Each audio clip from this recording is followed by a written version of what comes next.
दिल को छू लेने वाली कहानी। उस दिन सवेरे 6 बजे मैं अपने शहर से दूसरे शहर जाने के लिए निकला। मैं रेलवे स्टेशन पहुंचा, पर देरी से पहुंचने के कारण मेरी ट्रेन निकल चुकी थी। मेरे पास 9:30 बजे की ट्रेन के अलावा कोई चारा नहीं था। मैंने सोचा कहीं नाश्ता कर लिया जाए। बहुत जोर की भूख लगी थी। मैं होटल की ओर जा रहा था। अचानक रास्ते में मेरी नज़र फुटपाथ पर बैठे 2 बच्चों पर पड़ी। दोनों लगभग 10-12 साल के रहे होंगे। बच्चों की हालत बहुत खराब हो चुकी है।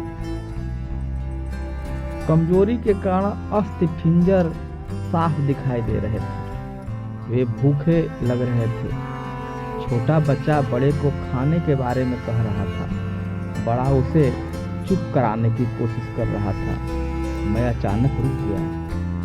दौड़ती भागती जिंदगी में वह ठहर से गया। जीवन को देखा, मेरा मन भर आया। सोचा इन्हें कुछ पैसे दे दे। मैंने उन्हें 10 रुपए देकर आगे बढ़ गया। तुरंत मेरे मन में एक विचार आया, कितना कंजूस हूं मैं। 10 रुपया क्या मिलेगा? चाय तक ढंग से न मिलेगी। स्वयं पर शर्म आई, फिर वापस लौटा। मैंने बच्चों से कहा, कुछ खाओगे? बच्चे थोड़े असमंजस में पड़े। मैंने कहा, बेटा मैं नाश्ता करने जा रहा हूँ, तुम भी कर लो। वे दोनों भूख के कारण तैयार हो गए। उनके कपड़े गंदे होने से होटल वाले ने डांट दिया और भगाने लगा। मैंने कहा, भाई साहब उन्हें जो खाना है वो उन्हें दो, पैसे मैं दूंगा। होटल वाले ने आश्चर्य से मेरी ओर देखा। उसकी आंखों में उसके बर्ताव के लिए शर्म साफ दिखाई दे रही थी। बच्चों ने नाश्ता, मिठाई व लस्सी मांगी। सेल्फ सर्विस के कारण मैंने नाश्ता बच्चों को लेकर दिया। बच्चे जब खाने लगे, उनके चेहरे की खुशी कुछ निराली ही थी। मैंने बच्चों को कहा, बेटा अब जो तुम्हें मैंने पैसे दिए हैं उसमें से 1 रुपए का शैम्पू लेकर हैंडपंप के पास नहा लेना और फिर दोपहर शाम का खाना पास के मंदिर में चलने वाले लंगर में खा लेना। और मैं नाश्ते के पैसे देकर फिर अपनी दौड़ती दिनचर्या की ओर बढ़ गई।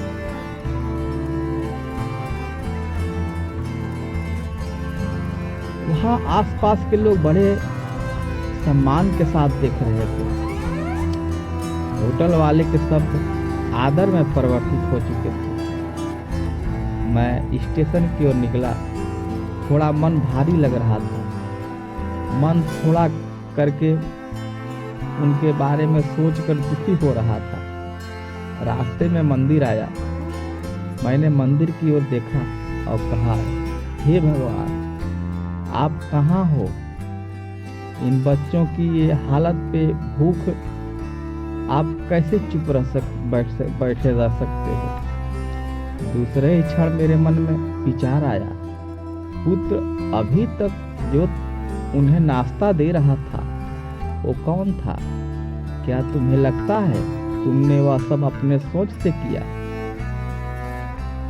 मैं स्तब्ध हो गया।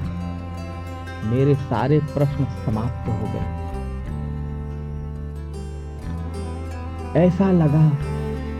ऐसा लगा जैसे मैंने ईश्वर से बात की हो। मुझे समझ आ चुका था कि हम निमित्त मात्र हैं, उसके कार्यकलाप के वो महान है। भगवान हमें किसी की मदद करने तब ही भेजता है जब तक हम उसे उस काम के लायक समझता है। किसी मदद को मना करना वैसा ही है जैसे भगवान के काम को मना करना। अतः आपको कोई भूखा या लाचार मिले या आपसे कुछ खाने के लिए मांगे तो आप अपनी सामर्थ्य अनुसार मदद जरूर करें,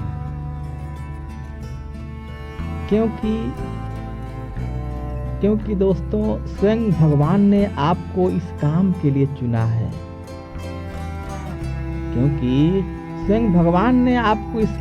चुना है।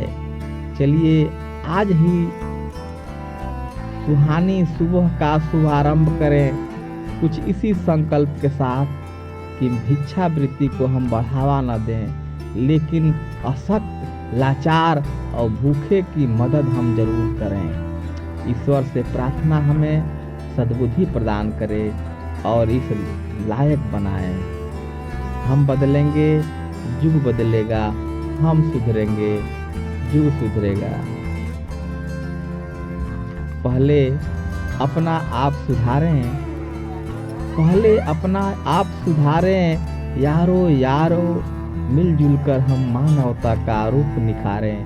पहले अपना आप सुधारें, आओ यारो मिलजुल कर हम मानवता का रूप निखारें।